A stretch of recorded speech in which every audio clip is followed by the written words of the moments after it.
दुपारी 3च्या बातम्या आपल्या सगळ्यांचं स्वागत। राहुल गांधी यांच्या राजीनाम्यानंतर काँग्रेसमध्ये घडामोडींना चांगलाच वेग आलाय। ही आहे दिल्लीतली या क्षणाची सगळ्यात मोठी बातमी।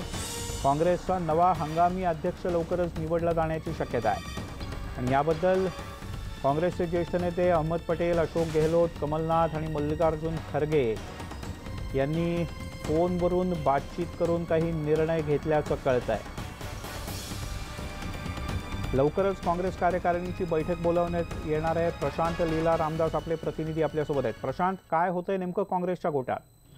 मिलिंद, ज्या पद्धतीनं राहुल गांधींनी आपल्या राजीनाम्यावरती ठाम राहत त्यांनी संपूर्ण कार्यकर्त्यांना संबोधित एक पत्रमाध्यमांना दिलं होतं, त्यानंतर आता काँग्रेसमध्ये नवीन अध्यक्ष नियुक्त करण्याची प्रक्रिया वेगाने सुरू झालेली आहे। आज अहमद पटेल जे आहेत पक्षाचे कोषाध्यक्ष, त्यांनी जे ज्येष्ठ नेते आहेत जसे मल्लिकार्जुन खरगे असो, गुलाम नबी आझाद असो किंवा मग कमलनाथ असो किंवा अशोक गेहलोत असो, सुशील शिंदे असो, यासारख्या नेत्यांसोबत फोनवरून चर्चा केलेली आहे आणि सोबतच साधारणतः CWC केव्हा बोलवायची या संदर्भात अंतिम निर्णय घेतल्याची माहिती प्राप्त झालेली आहे आणि त्यानंतर आता लवकरच CWC बोलवण्याची शक्यता दिली जात आहे।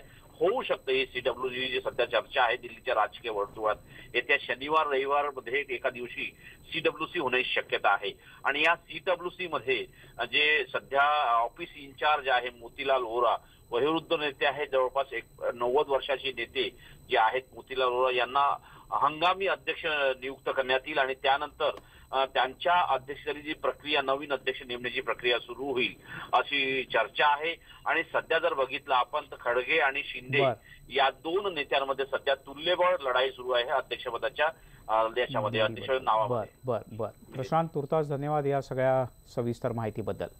त्यामुळे लवकरच काँग्रेसला नवीन अध्यक्ष मिळू शकतो